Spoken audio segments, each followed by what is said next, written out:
Assalamualaikum warahmatullahi wabarakatuh. Salam sejahtera untuk kita semua. Halo BPOPD hebat seluruh Indonesia. Selamat jumpa lagi dengan saya, channel Nurhati Papua. Hari ini saya mau menyampaikan cara menulis karya tulis ilmiah yang baik dan benar. Tentunya untuk BPOPD ya, bagian 2. Karena bagian pertama kemarin hanya sekedar pengantar, saya sampaikan melalui blog yang waktunya sangat singkat. Dan ini kita akan membedah lini per lini bagaimana jalan ceritanya untuk menulis karya tulis ilmiah BPOPD. Permenpan 36 2020 pada lampiran 2 tentang pengembangan profesi dan penunjang BPOPD. Kita langsung ke nomor 4. Yaitu ada berapa karya tulis ilmiah tapi sesuai dengan alur berpikir kita yang mudah ke yang sulit. Jadi kita cari yang mudah dulu tapi dalam bentuk buku ya. Yaitu membuat karya tulis, karya ilmiah berupa tinjauan atau ulasan ilmiah hasil gagasan sendiri bidang tugas pengawasan pemerintahan dalam rangka melaksanakan kegiatan pengawasan atas penyelenggaraan urusan pemerintahan konkuren yang tidak dipublikasikan. Dalam bentuk buku, satu buku nilainya sudah angka kreditnya 7. Semua jenjang, baik pertama, muda, madya, utama, bisa semuanya membuat ini. Jadi karya tulis ilmiah hasil gagasan di bidang pengawasan pemerintahan yang tidak dipublikasikan dalam bentuk buku. Ini akan kita bahas kali ini. Tapi bagaimana ya cara memulai menulis karya tulis ilmiah yang baik dan benar serta cepat. Ini langkah-langkahnya supaya orang berjalan dari awal sampai akhir dengan harapan cita-cita mendapat atau menyusun sebuah buku ya. Yang pertama tentu saja namanya karya ilmiah bermula dari permasalahan. Permasalahan ini kita bisa temukan di LHP, LHE, LHR dan sebagainya. Kemudian yang kedua dari situ kita analisis, nanti kita akan lihat bagaimana caranya bisa menentukan judul yang smart dan menarik, pilih yang smart dan menarik ya. Dan setelah itu sudah temukan judul, nanti akan susun perencanaan front end ya. Dan susun perencanaan itu awal akhir. Jadi seakan-akan kalau kita mau menulis itu akhirnya kita sudah ada bayangan ya, seperti itu. Dan kita buat platform. Kita mulai ya, seperti apa langkah-langkahnya. Baik, Bapak Ibu sekalian, mari kita cermati. Jadi saya sudah membuat ini, bagaimana menentukan masalah. Ya. Jadi tadi disampaikan bahwa masalah itu berasal dari LHP, LHE, LHR dan sebagainya yang kita temukan dalam pengawasan. Kemudian nanti dari permasalahan yang kita temukan mungkin 1-2 masalah yang akan kita bahas. Kita dampingkan dengan teori, yaitu buku, referensi lain, bidang pengawasan dari pakar-pakar yang sudah diakui. Kemudian kita tentukan juga langkah-langkah untuk menyelesaikannya, yaitu metodenya. Kita tentukan, karena untuk mengawinkan permasalahan dengan jawaban para ahli di bukunya, di teori-teori ini memerlukan metodologi, bagaimana caranya. Kemudian kita atur juga jadwal pelaksanaannya sehingga menghasilkan buku. Inilah platform front end. Maksudnya dari awal sampai akhir apa isinya ini yang menentukan permasalahan. Di LHP, LHR ya, tentu saja kita sudah biasa mengenal dengan istilah ini ya. Misalnya ini SPM. SPM di era masa pandemi ini kok banyak, misalnya di kota atau kabupaten ada 14 puskesmas ya. 14 puskesmas. Itu ternyata targetnya yang wajib itu 100% dari target semua ini dari sasaran tercakup 100%. Tapi kenyataannya tidak. Ini kondisinya tingkat pencapaian yang harusnya target 100%, pencapaian hanya misalnya 87%. Ini contoh ya di LHP. Rata-rata LHP dari 14 puskesmas. Dan kunjungan sasaran harusnya misalnya sasarannya puskesmas A ditentukan ibu hamil misalnya 100, ternyata tidak mencapai 100. Ada apa ini? Tingkat kunjungan sasaran dari 14 puskesmas rata-rata hanya mencapai 85% misalnya. Jadi semua tidak tercapai baik target maupun sasaran cakupan ini tidak mencapai 100%, padahal SPM target wajib 100%. Begitu. Apa penyebabnya? Nah, ternyata dari survei ya, dari tanya jawab ya, kemudian dari puskesmas sampaikan ternyata ada faktor psikologis masa pandemi, yaitu masyarakat takut berobat. Apalagi ada tenaga kesehatannya di situ 1, 2 atau berapa yang terpapar virus COVID misalnya, maka itu mempengaruhi faktor psikologis sehingga orang enggan, apalagi orang-orang yang punya riwayat penyakit yang kronis ya, diabetes mellitus dan sebagainya itu, dan juga lain-lainnya, nanti faktor psikologis mungkin ya. Terus yang kedua ternyata kurang sosialisasi, sulit katanya sosialisasi ke masyarakat itu sulit karena ada pembatasan sosial misalnya. Dan belum ada kreativitas memanfaatkan sosial media untuk mengatasi sulitnya sosialisasi. Jadi ada 3 masalah ini ternyata penyebabnya, sehingga kondisi ini tidak sama dengan kriteria, tidak mencapai kriteria tadi. Seperti ini Bapak Ibu. Dari sini kita sudah mendapatkan sudah mendapatkan ide untuk menulis sebuah judul, yaitu faktor psikologis masa pandemi, takut, kurang sosialisasi karena sulitnya mencapai sasaran ke titik-titik masyarakat ya. Belum ada kreativitas memanfaatkan sosmed, sehingga kita akan menyusun judul sementara. Jadi judul nanti sudah bisa berubah nanti di jalan atau di akhir, nanti judul yang smart seperti apa, tapi intinya seperti tadi. Masalah ini yang kita bisa menyusun judul. Misalnya kita membuat judul kiat-kiat meningkatkan pencapaian target SPM kesehatan pada masa pandemi misalnya seperti itu. Inilah dari analisis ini kita bisa menentukan judul. Kemudian teori-teorinya, apa yang kita tentukan buku-buku, ya tentu saja berangkat dari masalah. Tadi ada masalah psikologis, masyarakat takut, jadi ada teori psikologi massa. Nah, nanti akan kita cari-cari bukunya, atau di buku e-book aja, elektronik kita cari-cari di situ. Terus mungkin URL atau apa ya, dari website semuanya yang dari pakar-pakar itu. Kurang sosialisasi, bagaimana teori komunikasi publik ya, kita juga harus. Belum ada kreativitas memanfaatkan sosmed misalnya, berarti ada teori tentang pemanfaatan IT, khususnya nanti mengerucut kepada medsos untuk komunikasi. 3 teori ini yang untuk menjawab permasalahan ini tadi ya, harus kita siapkan.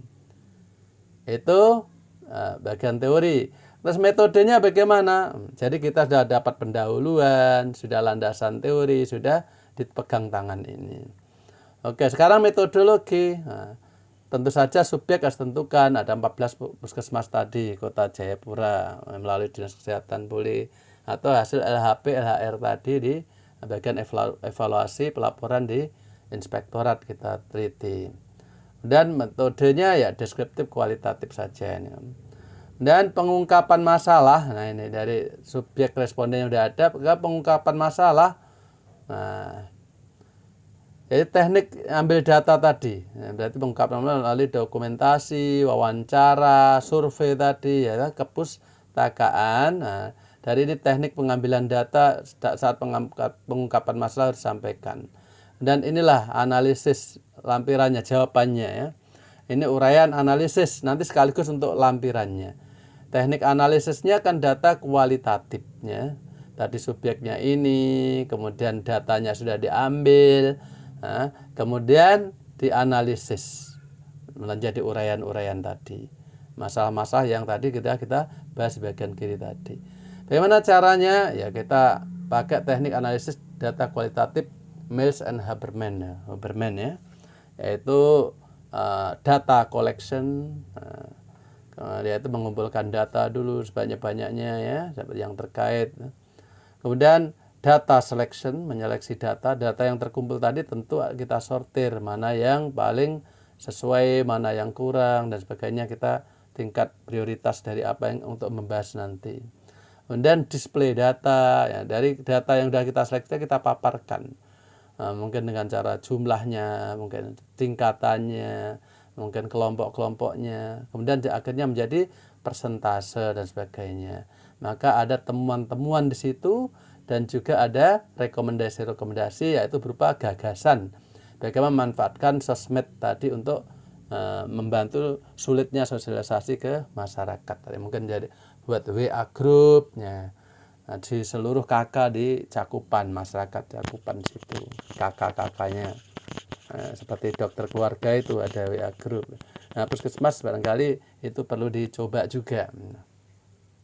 Nah, ini maksud dari penulis ini. Nah, kemudian nanti ada verifikasi atau simpulan. Jadi ini Miles Huberman itu ya ada 4 hal ini: data collection, data selection, display data, dan verification atau simpulan. Inilah yang akan tekniknya kita nanti akan menjawab permasalahan ini dengan teori tadi ditambah dengan apa tadi? Dengan dokumentasi, wawancara, dan juga pustakaan ini teori ini. Nah, nanti akan menjadi sebuah uraian yang bagus dari ini perkawinan antara apa tadi masalah dengan teori yang kita temukan plus tadi hasil survei, dokumentasi, wawancara, dan sebagainya. Nah, seperti ini kurang lebih. Nah, jadi kita sudah punya bagian di penelitian kita, yaitu ada pendahuluan, ada landasan teori ini, ya. Kemudian ada subjek respondennya ini yang bagian apa itu tadi pengungkapan masalah, ya. Kemudian teknik ambil datanya apa saja, uraian analisisnya. Sekaligus ini namanya seleksi apa namanya? Analisis, berarti ada data-data lengkap yang itu akan kita lampirkan. Jadi bagian lampiran juga ada di bagian dari sini, terlampir gitu. Ada 3 hal ini. Seperti itu. Kemudian juga ada langsung simpulan, karena verifikasi tadi adalah menyimpulkan dari berbagai masing-masing masalah ini akhirnya apa, dapatnya uraian, simpulkan, ada 3 masalah, berarti ada 3 simpulan di sini. Ini kurang lebih gambaran dari karya tulis kita nanti. Ini platform, baru platform kita sudah apa ya, sudah memperkirakan nanti akan seperti ini. Ini kalau kita membuat platform seperti ini. Sekarang berapa lama memerlukan waktu ini? Tadi kira-kira kalau menentukan masalah membuat seperti ini kan sudah ada di LHP. Nah, penyebabnya apa? Ini biasa kriteria, kondisi, ya, penyebab, akibat, tanggapan. Dan ini sudah ada di LHP. Ini ya kurang-kurang 1 hari lah dari 14 puskesmas. Kita lihat, kita rangkum. Kemudian teori-teori tadi kira-kira 3 hari lah kita searching Google, teori psikologi massa. Jadi ada e-book itu, komunikasi publik, pemanfaatan IT, medsos itu seperti apa, Facebook, kemudian Instagram, kemudian apa YouTube dan sebagainya. Kira-kira cocoknya masyarakat itu pakai apa, ya itu yang kita nanti akan cermati lebih mendalam nanti, yang medsos yang mana. Kita juga tanya-tanya kepada puskesmas di kota mana, kabupaten mana, kira-kira masyarakatnya yang familiar yang mana. Oh, WA group, ya. Itu yang mungkin kita cermati. Jadi seperti itu Bapak, kurang lebih. Nah, maka ini sekitar 3 hari lah searching ini sama nyuplek metodologi, ya 2 hari lah menentukan tadi. Ini baru metodologi, ini perencanaan, belum bikin. Dan pelaksanaannya nanti kira-kira 7 hari. Kenapa ini? Kumpul data, sumber data dari LHP tadi 1 hari tadi di sana. Kemudian tanggal membuat ini platform KT ini ya 1 hari membuat platform seperti ini. Kemudian bagian utama nanti kira-kira 7 hari. Ini uraian, analisis bagian utama. Pendahuluan, ya, landasan teori, pengungkapan masalah, uraian analisis, inilah bagian utama. Nah, sampai simpulan. Itu kira-kira 7 hari lah membuatnya. Kemudian bagian akhir dan awal. Bagian akhir itu ya simpulan. Kemudian apa tadi? Lampiran-lampirannya, ya. Dan awalnya kan bagian awal ya halaman judul, daftar isi, abstrak, dan namanya itu adalah bagian awal. Kira-kira 1 hari. Kemudian kita merapikan 1 hari. Nah, Kemudian pemeriksaan perbaikan dan sebagainya ke pimpinan, mungkin ada koreksi, ya 1 hari lah, ada penandatanganan. Dan distribusi, karena ini karya tulis yang tidak dipublikasikan tapi ke perpustakaan, mungkin ke perpustakaan kabupaten kota kita serahkan situ, minta tanda terima dan sebagainya 1 hari. Jadi praktis pelaksanaan menulis itu cukup 7 hari. Ya. Dengan semua ini ya bolehlah 2 minggu ya, 2 pekan. Kira-kira seperti itu platform. Dan dengan adanya platform itu kita bisa memperkirakan waktu, kita bisa memperkirakan isi-isi ini dan sebagainya. Ini platform. Nah, kemudian platform isinya sendiri, yang ini yang sudah saya kirim, sudah saya presentasikan di bagian awal dulu ya, dengan blog saya itu yang hanya singkat itu. Ini sudah kita presentasikan kira-kira sekitar 5.000 kata atau 20-an halaman lah. 4 spasi tunggal, karena buku ini bukan karya tulis ilmiah dalam bentuk skripsi, itu harus 2 ya. Ini tunggal saja. Karakter huruf Arial 11 dan seterusnya ya. Sistematikanya misalnya ini. Ya, sistematika yang bagian awal nanti dulu ya. Ini kan sudah kita jelaskan pada video saya pertama, halaman judul, abstrak ya, sudah saya jelaskan. Sekarang ini bagian tubuh utama, bagian pendahuluan, proporsinya sekitar sekian persen sampai 7%. Ya. Itu latar belakang, identifikasi masalah, batasan masalah, perumusan masalah, sudah kita bahas di video saya yang pertama. Bagian landasan teori, proporsinya sekitar 12-17% dari isi buku. Ya sekitar ya paling banyak 17%, kurang dari 1/4 ya, itu 1/5 ya. Itu teori-teori, ada referensi, pendukung dari literatur, tapi edisi terbaru ya, dan sebagainya. Hasil tinjauan sepanjang dilakukan secara ilmiah boleh, atau dari karya orang lain yang mirip-mirip dengan kita, bisa untuk dari partner kita, pendukung karya tulis kita. Jadi ini isinya bagian teori adalah teori-teori tadi, referensi dan tinjauan sepanjang dilakukan secara ilmiah, tinjauan sebelumnya atau penelitian sebelumnya yang terkait ya. Dan bagian pengungkapan permasalahan sekitar 1/3 dari isi ya, dari 20 tadi kurang lebih. Itu fakta kejadian yang ada di lapangan tadi yang saya sudah terangkan di depan tadi, dari wawancara, hasil apa tadi sudah saya sampaikan di atas. Nanti bisa balik videonya. Bagian uraian, nah ini yang utama, itu setengah dari isi buku itu sendiri. Berisikan pembahasan, analisis fakta dengan metode yang tadi saya sampaikan di atas. Terus bagian simpulan, kira-kira sekitar 7%. Ini ya. Terus bagian akhir yang tadi ya, daftar pustaka, pencantuman buku, majalah, terus lampiran khusus yang terkait dengan pembahasan kita. Ini kurang lebih platform, dan bagaimana ini dikembangkan dalam karya tulis nanti. Kita lihat ini menggunakan platform ini seperti apa. Baik Bapak Ibu, kita lanjutkan. Nah yang tadi yang boleh di copy dari blog saya, atau nanti ini kita akan kasih link juga di blog saya yang kemarin, di blogspot.com, judulnya apa blognya, yaitu pendidikan pengawasan lingkungan .blogspot.com. Itu blog saya yang baru, berisikan untuk pendukung ini. Silakan nanti melihat karya tulis ilmiah di situ, di copy dari situ. Nah tadi yang kita sebutkan depan tadi, kita coba mau bedah gitu ya, satu persatu. Oke, kita mulai dari bagian tubuh utama tadi, buat pointers. Jadi jangan langsung kalimat. Jadi kita itu kadang kalau membuat kalimat nanti akan mendampingi kemana-mana dan susah untuk meneruskan. 1-2 alinea mungkin gampang, tapi berikutnya susah. Jadi kita harus membuat pointers gitu, pointers. Oh, latar belakang itu isinya ketimpangan, kriteria, dan kondisi. Nah, kita lihat kriterianya, Permenkes sekian, target SPM harus 100%, dan seterusnya tadi. Misalnya Permenkes 4, ini kita kasih pointer, strip sini. Nanti kita kembangkan nanti setelah buat pointer selesai. Yang penting pointersnya ini.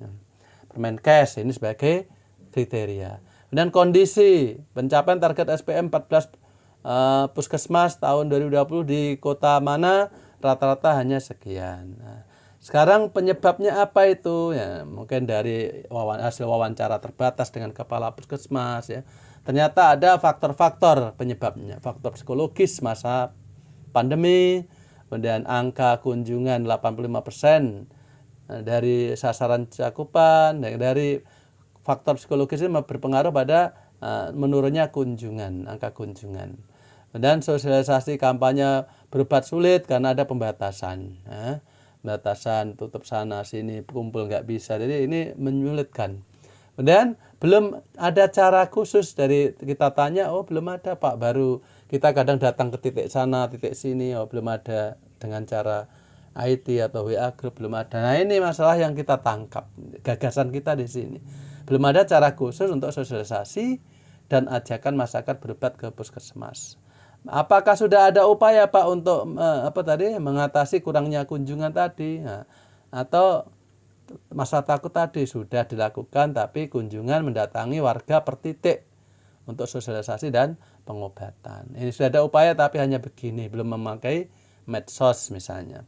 Maka dari sinilah kita penulis akan membuat karya tulisnya itu penting. Kita sampaikan bahwa penting membaca buku ini. Jadi kita sampaikan membaca buku kita bahwa penting baca ini karena akan dibahas bagaimana kiat-kiat meningkatkan pencapaian target SPM kesehatan pada masa pandemi. Nah, ini tentu saja sasaran kita buku ini adalah nakes, tenaga kesehatan, puskesmas, kemudian dinas kesehatan dan sebagainya ini. Jadi kita ini jual kecapnya di latar belakang ini, bahwa dengan baca seperti ini berarti penting. Kalau nggak baca ini ya bahaya. Baca pentingnya apa? Kiat-kiatnya karena ternyata kunjungan rendah, SPM juga tidak mencapai 100%. Nah, maka penting membaca buku ini sehingga ada gairah pembaca untuk meneruskan bacaannya. Nah, ini bagi pendahuluan latar belakang. Jadi intinya ketimpangan kriteria dan kondisi serta upaya apa yang akan kita tawarkan, gagasan. Kemudian nomor 2, identifikasi masalah. Tadi kan ada masalah-masalah tadi, faktor psikologis. Nah ini daftar masalah. Daftar inilah kita tulis di identifikasi ini. Apa mungkin banyak di situ. Maka karena keterbatasan kita hanya bisa membahas 1-2, maka perlu ada pembatasan masalah. Yaitu fokus permasalahan yang kita pilih untuk dibahas di buku ini. Apa tadi? Penyebab angka kunjungan tidak mencapai 100%, sulitnya sosialisasi, dan belum ada kiat sosialisasi dengan menggunakan sosial media. Seperti itu. Kemudian berikutnya perumusan masalah yang akan dianalisis, yang dibahas kita. Yaitu apa saja penyebab angkanya, apa saja penyebab angka kunjungan itu kok seperti ini, tidak mencapai 100%. Kemudian apa penyebab sulitnya melakukan sosialisasi pelayanan? Bagaimana kiat sosialisasi program pengobatan masa pandemi dengan menggunakan sosial media? Inilah gagasan kita sebenarnya untuk mengatasi 2 masalah sebelumnya. Begitu Bapak Ibu, ini kurang lebih di bagian pendahuluan, yaitu latar belakang, identifikasi masalah, pembatasan masalah, rumusan masalah. Sekarang bagian landasan teori yang sekitar 17% tadi dari buku dan sebagainya tadi, yaitu teori pendukung. Apa yang kita breakdown di sini pointersnya, yaitu peraturan perundangan terkait misalnya peraturan pemerintah, Permenkes tentang SPM tadi. Dan teori psikologi massa, buku URL ya, hasil psikologi massa dan sebagainya. Kemudian teori komunikasi publik dari buku URL, ulasan pakar, silakan. Teori media IT khususnya medsos. Bisa buku, survei, tapi kita harus menyebutkan kelebihan dan kekurangan dari sosial media untuk sosialisasi. Mungkin kalau masyarakat tidak memiliki data juga nggak bisa, dan itu harus disampaikan apa adanya. Karya tulis itu seperti itu. Oke, ini teori pendukung kita bedah ini ya, teori-teori tadi apa pencariannya. Kita udah buat pointers ini, nanti kita baru cari isinya. Hasil tinjauan sebelum sepanjang dilakukan secara ilmiah, ya cari googling di internet. Mungkin adakah penelitian terdahulu tentang hal seperti yang kita gagas ini, sosmed untuk menarik massa tadi. Terus berikutnya ini bagian teori sudah cukup ya. Sekarang bagian pengungkapan masalah, yaitu permasalahan yang disitir di pendahuluan tadi, disampaikan terperinci dari hasil apa tadi, wawancara apa tadi ya, fakta, informasi, wawancara dengan kepala puskesmas dan hasil survei pasien. Nah, kita kan survei juga untuk kepuasan pelanggan ITKM, yaitu penyebab angka kunjungan di puskesmas tidak mencapai target 100% apa. Kadang wawancara juga ke orang yang datang situ, apa ada tetangga begini tapi nggak mau datang, ada Pak, takut dan sebagainya dari wawancara itu. Kemudian data, fakta, informasi, wawancara, penyebab sosialisasi pengobatan masa pandemi sulit dilakukan. Apa?